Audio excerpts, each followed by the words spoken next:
Patty Simpson with Simpson Math.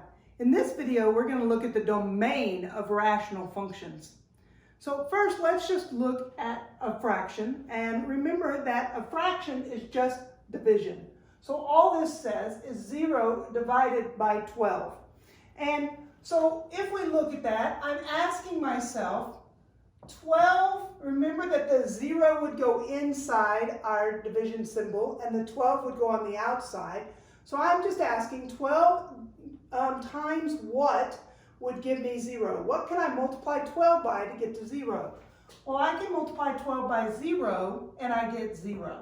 So 0 divided by 12, if I have 0 pies and I have 12 people, each one of them is going to get 0 pieces. I'm going to do the same thing down here, where I have 12 divided by 0. In this case, if I take 12 and I divide it by 0, what can I multiply 0 by to get to 12? Let's try 0 here. Well, 0 times 0 gives me 0. Oh no, that didn't work. Maybe if we multiply it by 12. Let's multiply by 12. Well, 12 times 0 is still 0. In fact, it turns out whatever I multiply this 0 by, I'm going to end up with 0. So there's not a number that I can multiply 0 by to get to 12. Because of that, we say that 12 divided by 0, or any time 0 is in the denominator, we say this is undefined. We just haven't even given it a definition. So this is just undefined. 0 in the bottom, we can't have down there.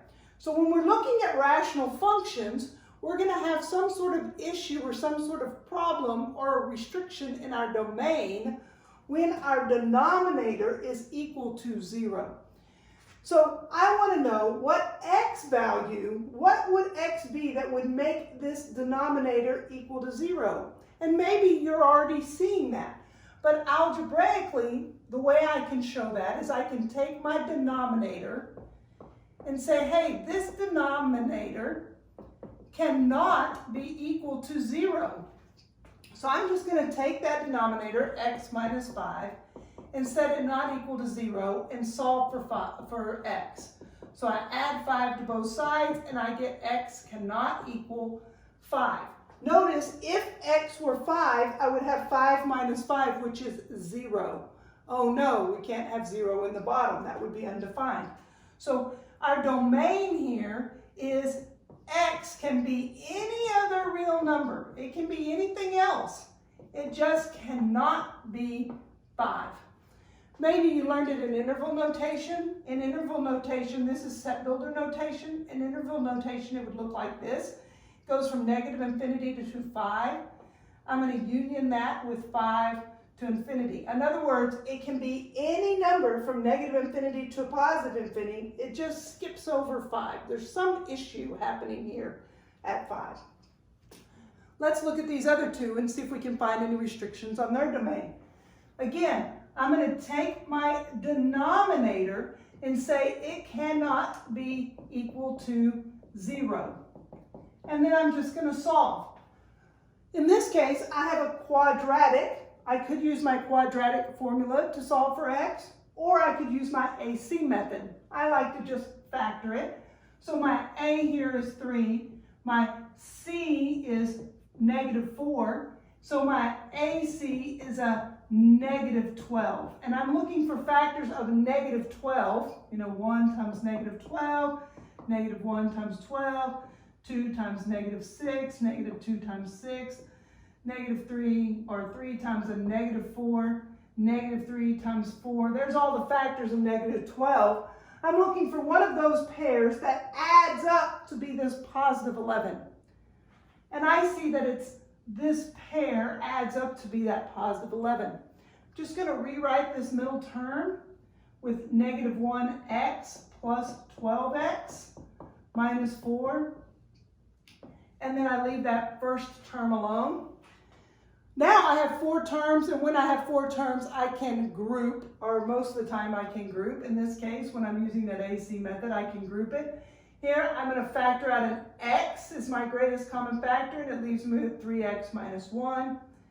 In this case, I'm factoring out a 4, and it leaves me with a 3x minus 1. We're so happy because these two match, which means I can take those and factor them out as well. So I have 3x minus 1 times, it leaves me with that x plus 4. Now, I haven't quite solved for x yet. Now what I need to do is set each one. I'm multiplying two numbers together and they equal 0. It tells me one of those could be 0 or would have to be 0. Either this one could be 0, could be the one that's 0, or this one could be the one that's 0. I solve, add 1 to both sides, and divide by 3. So x cannot be 1/3. If I put 1/3 in here, it would make my denominator a 0. In this case, subtract 4 from both sides, and x cannot be a -4. Again, if I substitute in -4 into my denominator, it would make my denominator 0. So my x cannot be 1/3, and my x cannot be -4. So in interval notation, I go from -infinity to the smaller number, -4. Skip over that number. I go from -4 then to 1/3, and then from 1/3 to infinity. In set builder notation, we just say, hey, my x can be anything. It just cannot be that -4 and that 1/3. So those are the restrictions on my domain. And the way I find it is just take my domain and set it not equal to 0. We'll do one last one here where I do the same thing. I'm just taking my denominator and I'm setting it not equal to 0. This one's going to be a little bit easier to factor because my a here is 1.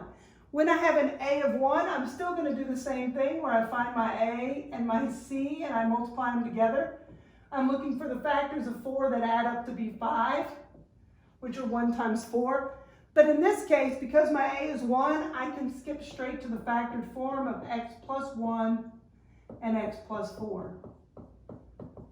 We've had factoring videos in the past, so we know how to factor at this point. Now I have two numbers that are multiplying together to equal 4. Either this one has to be the 0 or that one does.